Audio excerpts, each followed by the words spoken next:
should have a few more. Let me grab them here.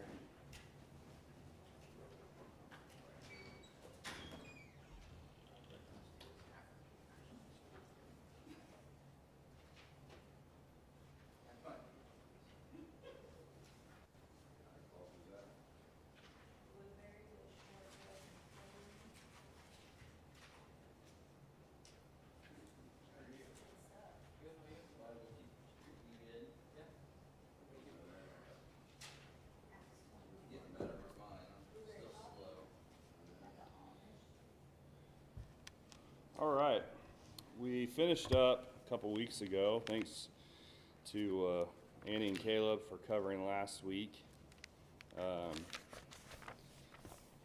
We finished up chapter 20 a couple weeks ago and getting ready to start on chapter 21. And so we're going to be looking at Paul and his journey. So if you remember, the end of chapter 20 was finishing up his lesson to the Ephesian elders. He's on his way to Jerusalem. So he is headed down to be there for the Sabbath. I think it was the day of Pentecost, sorry. To be there on that day of Pentecost, just like they were in Acts chapter 2, and be able to teach all the people that were there. And so chapter 21 kind of gives us first part really gives us a rundown of where he went. And so somebody want to read verse, 1 through verse 6.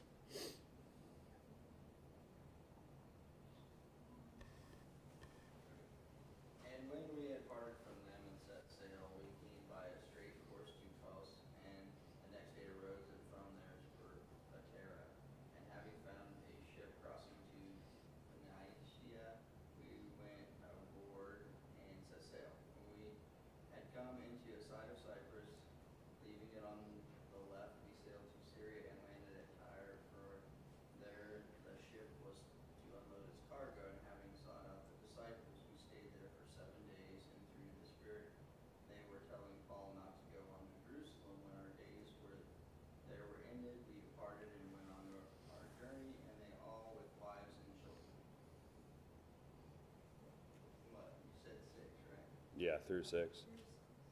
Well, let me finish. Accompanied us until we were outside the city, and kneeling down on the beach we prayed. And then finish 6? Yep. And said farewell to one another. Then we went on board the ship, and they returned home. I did the best I could do. I read all of 5. All right. And so verse 1 says, it came to pass when they had departed from them. So the New King James really doesn't do this verse justice because it says they just departed. And so to us, it means just, they left. But in the King James, I don't remember what the ESV said in that first verse. Departed from them. So it has departed also. But the King James actually uses the word, we are gotten from them. And when you look up this phrase that's here, gotten, which, that's something we don't really say, well, I was gotten from them. But when you look up this phrase in the Greek and how it's used, it really has this meaning of dragging or tearing away. And so, it's just a simple statement that Luke states here that for us in the English, but when you look at it in the Greek, he's saying, Paul didn't want to leave. He didn't want to leave them. And it was like a tearing apart. It was a dragging away from them. It shows, Paul's strong desire. Not only Paul, really, I think Luke here also, because he's writing about this. His strong desire to stay with them, but he knew he had to leave. Paul knew he had to go. He knew he needed to get to Jerusalem for what was going to conspire here. And so, but it just shows the love that Paul had for the Ephesians and that he didn't want to leave them. And he knew he wasn't coming back. And so it says, then they sailed by Cyprus and they land at Tyre. So that really gets us all the way down through down through verse 6. But it says they came to Kos and then the Rhodes and then Patara and then sailed over to Phoenicia. And so this is a different map. But remember, he's in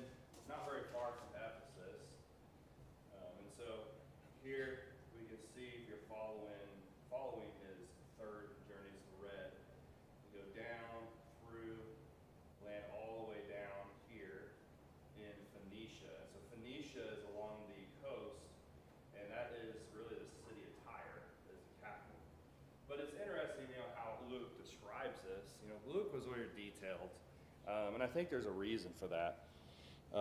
He talks about, we set a straight course, we came to roads, and then, he talks about the different paths. He says, you notice verse 3, when we had sighted Cyprus, we passed it on the left and sailed to Syria and landed at Tyre. And so he doesn't just say, well, we went from here to here, but he says, we passed this on the left. We went this direction. And that, if you study the sea during that time, or study history at that time, depending on the time of year, a person would sail different parts of the Mediterranean Sea. And going into Cyprus, because if you notice, other times they went north of Cyprus. Depending upon the time of year, there could be storms out here. And so, it's just interesting. Luke uses those details, and I think it's important because when we think about the accuracy of the Word of God, the book of Acts is a history of the church, but it also has a lot of history. As we've talked about, some critics want to say, well, Luke didn't know what he was talking about, and come to find out a lot of the words and the things that he used were accurate to that time. And again, we're seeing that detail. And so it makes it seem Luke is recording evidences of that really happened for critics later. Exactly. Yeah, exactly. We're going to see that later when Paul leaves to go to Rome. They end up out here in the middle of the Mediterranean, and Paul, as they were getting ready to leave Crete, Paul said, we shouldn't sail to Melita. We shouldn't sail that direction. Well, they didn't plan on going to Melita. I think they were planning to go to Syracuse. But he tells them not to go because it's going to be bad. There's going to be a bad storm. And sure enough, there was. And they didn't listen to him, and they shipwrecked. So yeah, there's a lot of things that happened. We talk about the Hellespont, which is up higher. A lot of storms that went through there. And so it's just important with the accuracy here of what Paul is telling us. And so they passed on the left, they landed in Tyre. And it says, for there the ship was to unload her cargo. That was the end of verse 3. The ship was unloading cargo here. Now, this is important because it is accurate. Tyre was a very important commercial port. What do you remember about Tyre in the history of the Bible? What came from Tyre that was supplied for the temple? The cedars of Lebanon. Yeah. The cedars of Lebanon. It came from the king Hiram was king in Tyre. He would send they ended up actually sending the cedars down the ocean, floated them down the ocean until you got farther down in the Philistine area, and they brought it across to Jerusalem. And so Tyre was an important commercial port. And so here they were on a cargo ship, and so it needed time to unload their cargo. So verse 4 says, in finding disciples, we stayed there 7 days. They told Paul through the Spirit not to go up to Jerusalem. It's just a small statement, but here we find him stop while they're unloading this cargo, and they end up staying there 7 days. Why would you think he would stay 7 days? Because they had to unload the ship. Okay, they had to unload a ship. Yeah. And so what happened in Acts 20 and verse 7? That Paul stayed in one place. Yeah, so they could worship with him. And so here, again, they stayed. I think it's very similar to the fact of Acts 20 verse 7. He stayed to worship with them. But it's going to take them time to unload the ship. They didn't have the cargo ports that we have today. Bring the crane over and lift it up and take it out. I'm sure it took a long time to unload all the cargo that was there. And so they stayed here. And why, Paul didn't decide to just then walk from there to Jerusalem. Maybe because of the trees, and it was a foresty area. Maybe it's better to go by sea. And obvious it was, because he ended up going back into a boat and going back south more. But here he stays for 7 days, and he meets these disciples. We don't know where these disciples came from. We know that Philip worked in this Mediterranean area, so they could have been converts of Philip's teaching. But what is important here is this simple little statement. It says the disciples here told Paul through the Spirit not to go up to Jerusalem. So they are telling Paul not to go because they know what's going to happen. Who's telling them what's going to happen? Who's telling the disciples that he's going to be bound when he gets to Jerusalem? The Spirit. Now, was it the Spirit working through these men to convict or convince Paul not to go? Was the Spirit making them tell Paul this? I don't think so, because somebody read Acts 20, verse 22 through 23. It's something we read earlier, a couple weeks ago. Now behold, I am going to Jerusalem, constrained by the Spirit, not knowing what will happen to me there, except that the Holy Spirit testifies to me in every city that imprisonment and afflictions await me. All right, so Paul, he is being told by the Spirit that he is going to be going bound he's going to be bound at Jerusalem, and it's testifying in every city of what was going to happen. And so the Spirit, he knows he needs to go to Jerusalem. The Spirit is telling him that. But then we get to Acts chapter 21, and it says that the Spirit is telling them that he's going to be bound, and they're telling him not to go. So what the Spirit is doing is telling these men, these people, these disciples, that he's going to be bound, and they're like, we don't want you to be bound. I don't see it as the Spirit saying, try to stop Paul from going. The Spirit is telling them that Paul's going to be bound, and they're making the conclusion that we don't want him to go be bound.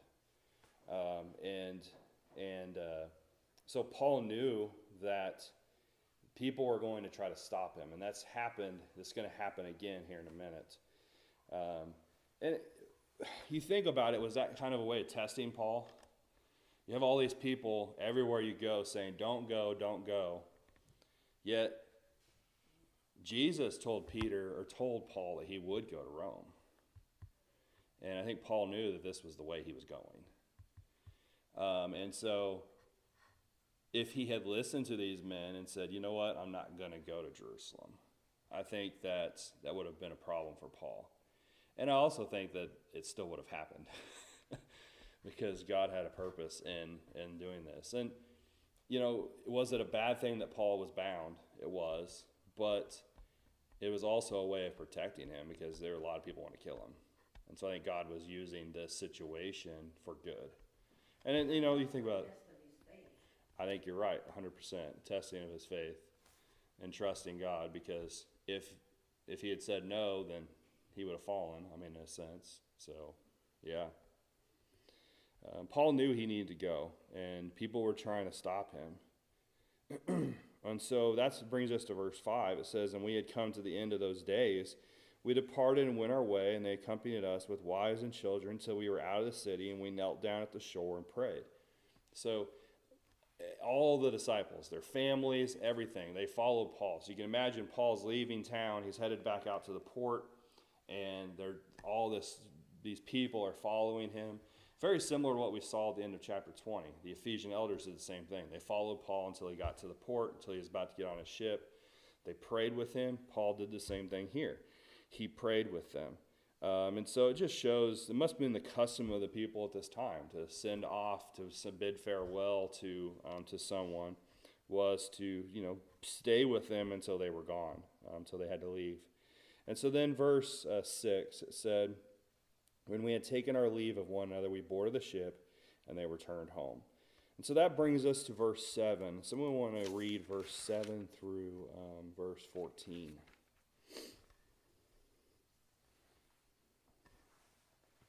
And when we had finished our voyage from Tyre, we came to Ptolemais, greeted the brethren, and stayed with them one day. On the next day, we, who were Paul's companions, departed and came to Caesarea, and entered the house of Philip the evangelist, who was one of the 7, and stayed with him. Now this man had 4 virgin daughters who prophesied, and as we stayed many days, a certain prophet named Agabus, came down from Judea.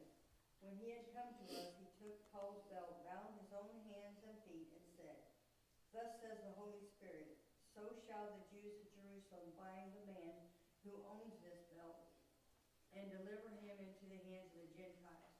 Now when he heard these things, both we and those from that place pleaded with him not to go to Jerusalem. Then Paul answered, "What do you mean by weeping and breaking my heart? For I am ready not only to be bound, but also to die at Jerusalem for the name of the Lord Jesus." So when he would not be persuaded, he ceased, saying, "The will of the Lord is done." All right, so verse 7, they leave Tyre, they come to Ptolemais, which is just south. And then they're in Ptolemais, after they spend time with the brethren, they go down to Caesarea. This is going to be the end of his sea journey. And now he's going to be walking from Caesarea or riding something to Jerusalem. And so while he is at Ptolemais, he greets the brethren and stays with them just for one day. And so obviously he just left. It's been Sunday, if it's similar to what we see in Acts chapter 20. So it's probably Monday or Tuesday now. And he has now made his journey to there. He spends a little bit of time with them, moves on, and we get to then verse 8, and we see Philip. So on the next day, we who were Paul's companions, that we there is including Luke, departed and came to Caesarea and entered the house of Philip the evangelist, who was one of the 7 and stayed with him. What do we remember of Philip?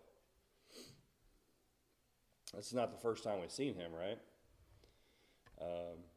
Remember back several chapters ago,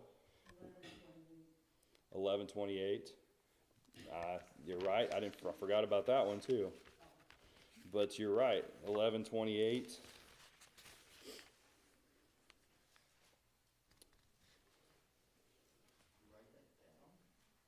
Oh, you're talking about Agabus. Not Agabus yet. We're looking at Philip. Philip was back in, we're going to talk about Agabus in a second. We're going to go there. But we're thinking about Philip here, and that's Acts chapter 6. It was a long time ago. When you think about time-wise, it's believed it's really been about 15 years since we see Acts chapter 6. The problem in Acts chapter 6 was the Grecian women that are widows that were not being taken care of. And Peter and the rest of the apostles then really appointed 7 men to take care of that work. And from that we find Philip and also Stephen. Well, chapter 7 is going to deal with Stephen. But then we find Philip again in chapter 8, don't we? With the Ethiopian eunuch. And so he lives in this area. He's working, of course, the eunuch was going from Jerusalem to Gaza. Gaza is over, we hear a lot about Gaza now, but Gaza is over close to the coast. And so he lives in that area. And now this is where we learn about this, that he lived in Caesarea. Probably had been here 15 years. And not only do we learn about how he has been here and he's working in this area, verse 9 it says, "Now this man had 4 virgin daughters who prophesied." So they were prophets. Now this is a fulfillment of prophecy. Somebody read Joel chapter 2 and verse 28.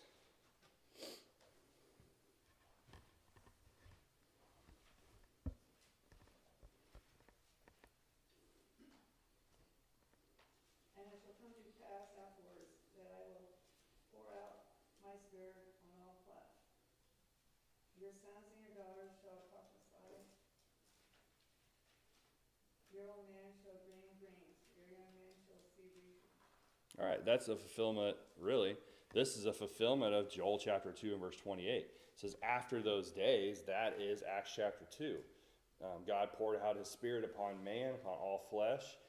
We see the Spirit working to perform miracles, to be able to speak in tongues and things like that. Part of those miraculous abilities, as we see with 1 Corinthians chapter 12, the list of abilities that they had at that time given by the Spirit. One of them was prophesying. And not only was men doing this, but Joel tells us the daughters, sons, and daughters. And so here, Philip, he's an evangelist. He obviously had the miraculous abilities also, and his daughters did. Now, it's why it says that. Why does it mention them being virgin? His virgin daughters, we don't know. I don't think that's really significant to who they were, but we do know that maybe it was the fact that they were dedicated to God. They didn't get married. We're not going to get married. We don't know. But we do know that they were prophesying. So prophesying means to predict future events. We're going to see another prophet here in a minute, and that was Agabus. Agabus is a prophet. And what does he prophesy? That Paul's going to go bound to Jerusalem.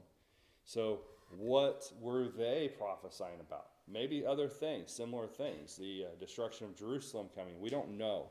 But we do know that they predicted future events. Now this is similar to women of the Old Testament.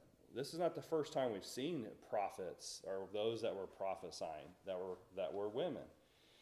Exodus 15 and verse 20. Someone read that.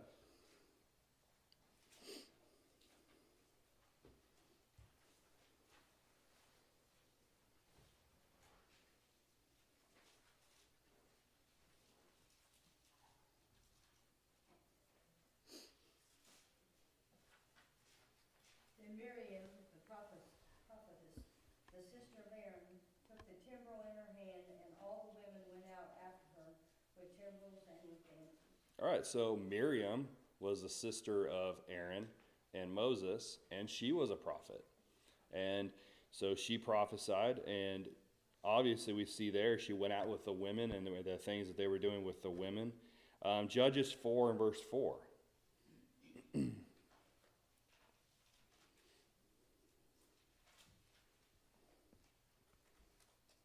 Deborah, a prophetess, the wife of Lapidoth, was judging Israel at that time.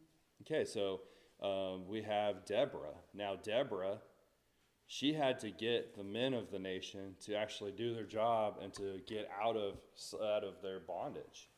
She was the one that encouraged them and got them to do what they needed to do, and God used her for that purpose. She was a prophetess. She was a judge. Nehemiah 6 and verse 14.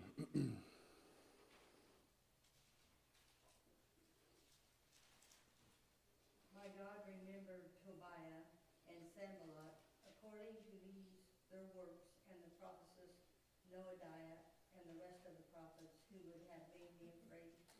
Okay, and then one more, 2 Kings 22 and verse 14.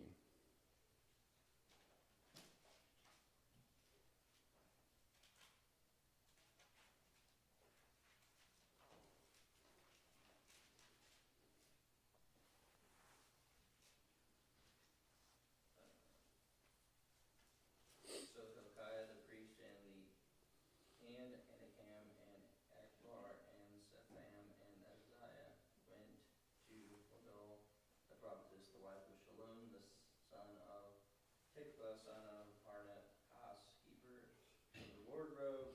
Is it my mother in chapter? Yes, you're She lived in Jerusalem in the second quarter, and they talked with her. Okay, so here's several examples in the Old Testament of women that were prophetess or prophets. And so we see that here with these 4 daughters of Philip. Now, what do prophets do? They predict the future, right? But do prophets also teach? They do. In a sense, we don't prophesy today, but when we talk about the future as in the second coming of Christ, with teaching others about the second coming, that's in the future, but that's something that God already prophesied and told us about. We teach others, don't we? And so, what were they doing? Well, think about Matthew chapter 28 and verse 18 through 20. What is we call that? The Great Commission, right?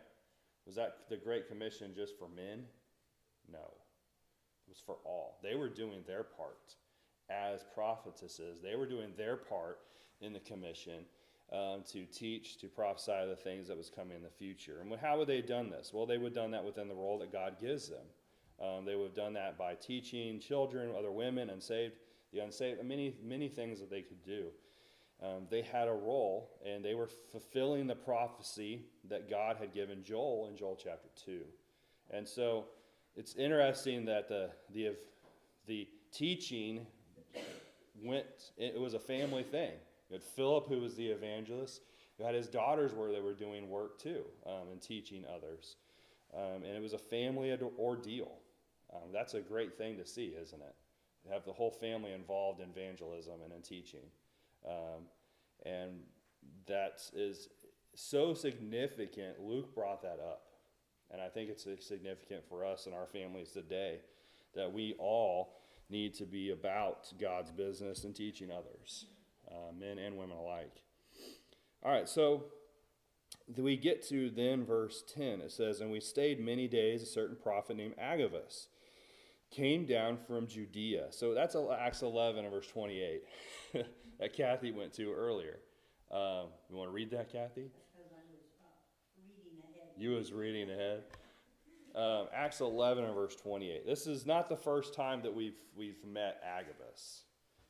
Then one of them named Agabus stood up and showed by the Spirit that there were going to be a great famine throughout all the world, which also happened in the days of Claudius Caesar. All right, so Agabus, he had said before there was going to be a famine in Jerusalem and in Judea, in that area. And we see that happen, don't we? What did Paul do while he was up here in Macedonia and Asia? What did he collect? 1 Corinthians chapter 13. Or not 1 Corinthians 13, 1 Corinthians 16. What did he collect while he was up here for Jerusalem? Funds for the church, right? And it says specifically it was for the church of Jerusalem because of the famine that was going on. So Agabus had predicted this was going to happen because he's a prophet of God. And Paul knew the prophet, knew he was a prophet, and listened. And then gathered the church together wherever he went to support those that were in Jerusalem. And that's what we do. And so we see that example, and we see Agabus, his prophecy coming true. So, under the Old Testament, if a prophet's prophecy comes true, then he is definitely a man of God. That's how you test it. And I don't remember the verse. I should have tried to find that. But that is a test of the prophets. If a prophet's prophecy comes true, just like he said it was, then they, as the children of Israel, could know that he was a true prophet of God. Agabus's prophecy has come true before. So what's that going to mean about what he says now? It's going to come true. And so here Agabus is saying, verse 11, "When he had come to us, he took Paul's belt, bound his own hands and feet, and said, 'Thus says the Holy Spirit, so shall the Jews at Jerusalem bind the man who owns this belt and deliver him into the hands of the Gentiles.'" He doesn't bind Paul, but he binds himself. So he takes Paul's belt, he binds his hands and his feet, and he says the man who owns this belt is going to be bound when he gets to Jerusalem. Well, they understood. They knew that was Paul's belt. They probably saw him take it. And so it's the Spirit working through him here to predict what's going to happen. Now, it's a very visual thing.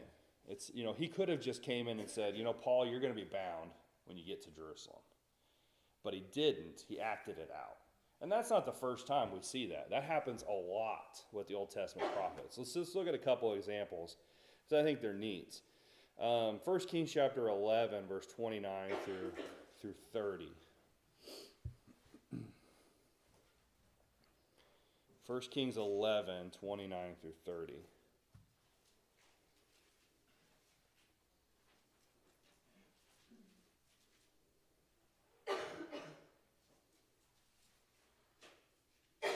Now it happened at the time when Jeroboam went out of Jerusalem that the prophet Ahijah the Silonite met him on the way, and he had clothed himself with a new garment, and the two were alone in the field.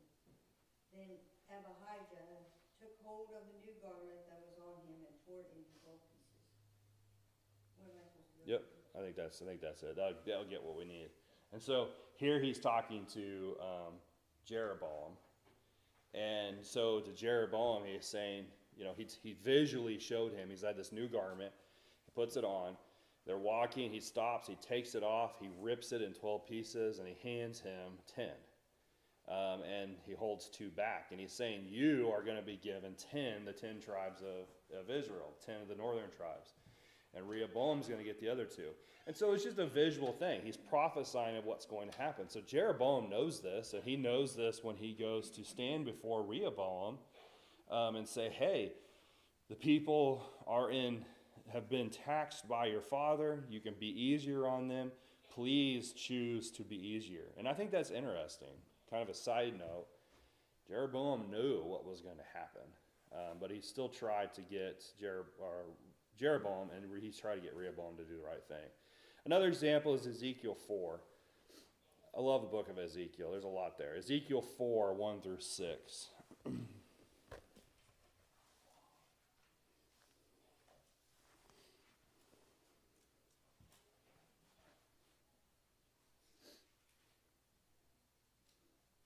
You also, son of man, take a clay tablet, lay it before you, and portray on it a city, Jerusalem. Lay siege against it, build a siege wall against it, and heap up a mound against it, set camps against it also, and place battering rams against it all around. Moreover, take for yourself an iron plate, and set it as an iron wall between you and the city. Set your face against it, and it shall be besieged, and you shall lay siege against it.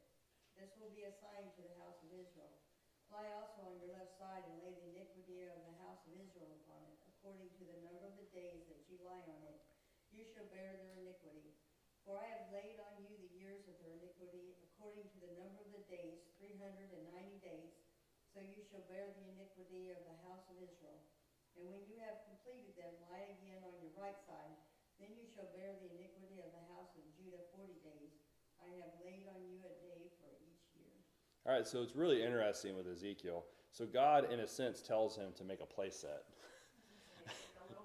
It is. It's like a little model. He says, take a clay tablet, and you're going to make these little battering rams. You're going to draw the city, and then you're going to put it up against it, and then you're going to have the iron, which is God, the barrier between God and them, meaning that he's not going to stop them. Then he says, now you're going to lay on your left side for 40 days, and then you're going to lay on your right side for 40 days. This is all done in the view of the people.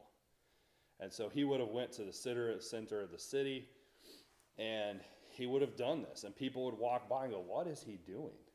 And they would ask, and he would tell them. And so it was a very visual thing of what was coming and of a prophecy. And so another one, which we're not going to read, is because it's really the whole book, is Hosea, or Hosea, you could say. He was a living representation of what the problem was between God and Israel. He was told to marry a harlot, and then the kids' names were all names against the problems with Israel, and he had to name them that. And then his wife was taken back into harlotry, and he was told to go get her from that and bring her back. And that is a really interesting, beautiful story, because it's representing Israel, who had left God and went to whoring with idols, and God is saying, I'm going to bring you back. And he did. And so we see that throughout the Old Testament of prophets visually doing something. And I bring that back to here because Agabus does the same thing. Instead of just saying it, he visually does it, because I think it means more. I think it shows the importance of it. It does. Here he is visually showing something. People remember things visually more than they would, somebody just saying it.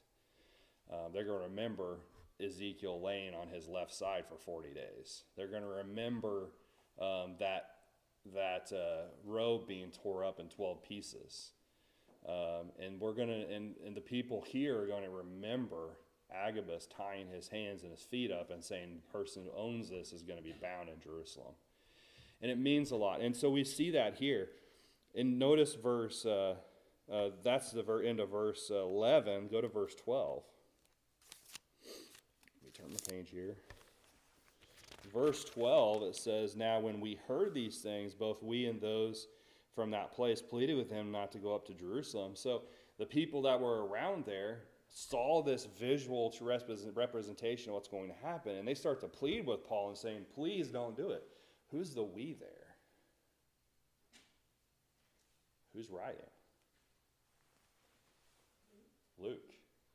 Not only was the disciples and those all around him, but Luke was doing the same thing. Luke saw this visual representation of what's going to happen, and he's saying it affected him. He has heard Paul say these things before. He has been at Ptolemais earlier, where they were there in Tyre. I think it was Ptolemais or Tyre, where they were told that by the Spirit that Paul would be bound. And not once did it say Luke pleaded with Paul to not do this until Agabus. So what Agabus did was it got to Luke. And he's saying, whoa, I do not want this to happen. So they're pleading with him. They're saying, please don't do this. Please don't go. And so verse 13, notice it says here, it says, "Then Paul answered, 'What do you mean by weeping and breaking my heart? For I am ready not only to be bound, but also to die at Jerusalem for the name of the Lord Jesus.'" The word breaking there, defined by Thayer, says to deprive of strength and courage, to dispirit, to incapacitate for enduring trials. I think that's very fitting. He was broken at heart because of their pleading with him, but really, what was he saying there? This wasn't like him crying and saying, no, please don't do this. What is he saying? You're killing my courage. You are trying to stop me from doing what I need to do. Stop it. Quit. I have the courage. I've already built up the courage. I don't want to, my faith is strong. I know God's going to take care of me. Stop trying to soften my heart to what I need to do. Their weeping and their pleading was going to cause him to lose courage. And he's saying, I don't need that. I need you to be supportive. I need you to be encouraging. His answer is that he is ready to go, and he was confident that whatever happens, he was prepared. He didn't know if he was going to die or not. He was told he was going to go bound to Rome, but it didn't say when he got to Rome he was going to live. He could have died, and he will. If history tells us that he does die in Rome by the hand of the Caesar. We don't know when. Some believe he released, and then he was able to go about, went to Spain, and came back and was caught again and put in bondage. We don't really know. The Bible doesn't tell us. But Paul knew that no matter what happened to him, he was ready. He was ready to die. He was ready to die for Christ.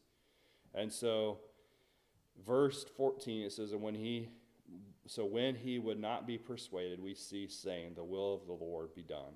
That was hard for them to do, wouldn't it? Wouldn't it be hard for us to do that? To know someone we cared about was going to die if they went somewhere, or be bound, we never see them again. To just stop and say, okay, the Lord's will be done. They did. They did finally. The answer is similar to Christ, and knowing that what he was to do was the will of the Father. Jesus didn't want to go to the cross, did he? As a human. None of us want to do that. But he knew he had to. He knew the only way to save man was to go to the cross. And he was willing to do the will of the Father, and Paul was willing to do the will of the Father here. All right, we're out of time. Any questions or comments? All right, we'll pick up